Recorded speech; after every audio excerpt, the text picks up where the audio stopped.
At Mavericks Games and Hobbies in Mason, Ohio, we interviewed players at the store's RCQ Pioneer Cup tournament. During the event, we met Dawn DeLozier, a player piloting the recently successful Indomitable Creativity combo deck. In this video, we interviewed Dawn about how the combo works and how it matches up in the current Pioneer metagame. They show up and they're like, oh, what's going on here? A bunch of people are gathered in a room watching a couple of people play with cardboard, you know? I think it's a lot of fun getting to meet the people in person, play a bunch of events. Never touched this deck ever. I would just break it down with the gameplay. The gameplay's fun. We're back, baby.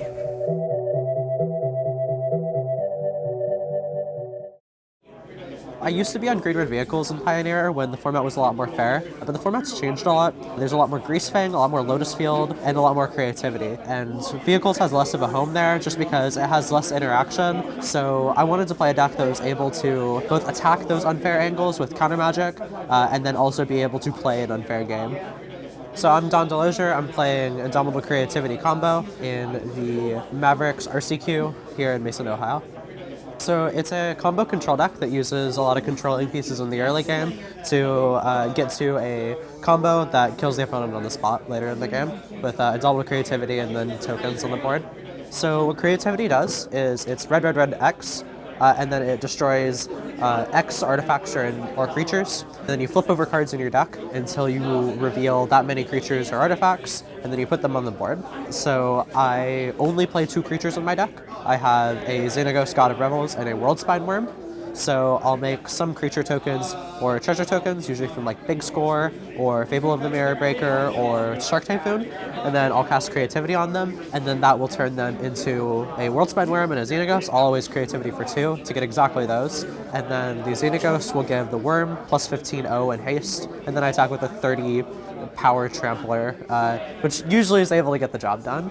The mana base has a bunch of blue-red lands and then a bunch of utility lands. So all the blue-red lands are able to fulfill the deck's pretty strict fixing requirements, just because even though you're using a lot of mana kind of as a control deck, you're trying to cast a lot of interactive blue spells, and then you're also trying to cast a triple red X spell. So you end up needing a pretty good amount of both colors, and then you also have a bunch of Mutavaults. Mutavaults serve a lot of different purposes. They're able to attack planeswalkers, block your opponent's creatures, and then they can also act as creatures to Indomitable Creativity in case you're out of creature tokens or artifact tokens. And then you also have Sokenzan and one Otawara. Otawara is just a bounce, it's very useful, and you can also just play it as a land. And then you have Sokenzan, which is able to create creature tokens, which your deck really wants. By design, the deck only runs 2 creatures. It has Xenagos, God of Revels, and the Worldspine Wurm. If you have any other creatures in the deck, then your creativity might hit those, and that means your combo doesn't work. So that's really bad. But in the sideboard, there's 2 additional creatures, Hullbreaker Horrors. In a lot of matchups, your main combo isn't as potent just because they have exile-based removal or counter magic for Indomitable Creativity. So in those matchups, you really like to have a Hullbreaker Horror because, yeah, you can creativity into it, but you can also just cast it. And that's going to be able to stave off a lot of the exile-based removal just by either bouncing the Hullbreaker Horror back to your hands or by bouncing their exile-based removal back to their hands, and then you beat down the 7/8s. So I would say that there's 3 categories of non-creatures in the deck.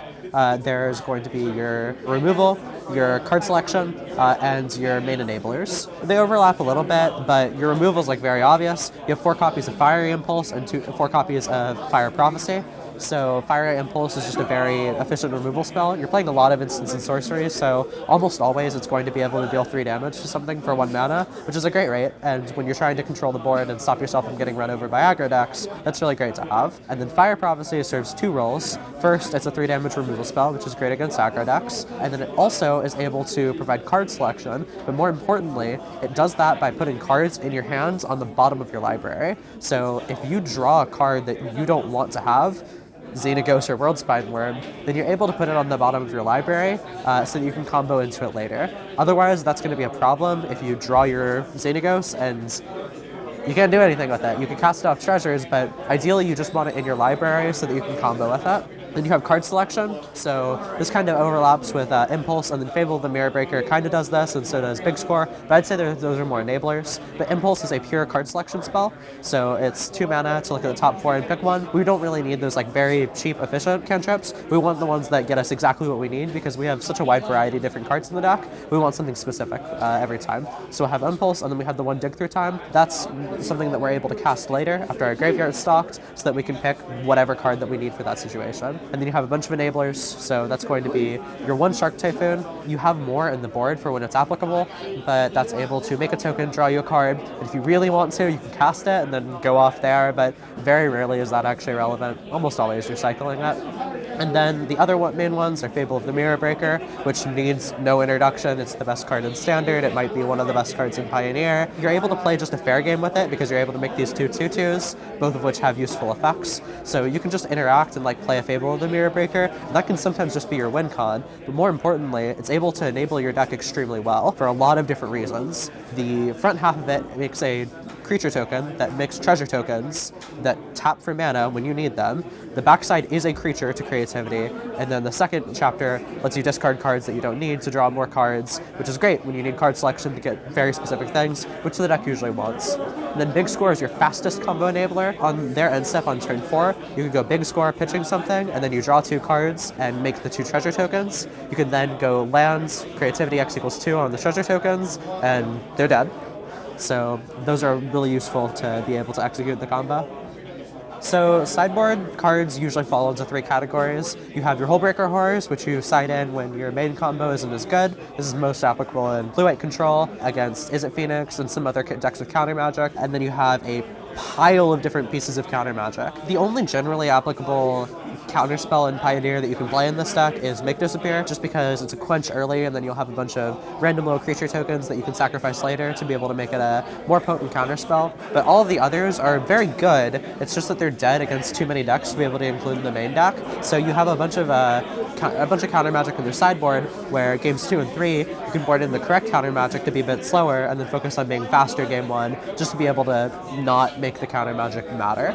And then you have removal. This deck only has a few copies of Rending Volley, and that's really good against a large variety of different decks in the format. It's good against Greasefang, mono-white humans, mono-blue spirits, anything where blue or white creatures with 4 toughness or less matter, and that's a lot of creatures in the Pioneer format. But you can definitely play some other removal spells if you want to be able to target certain aggro decks or certain creature decks.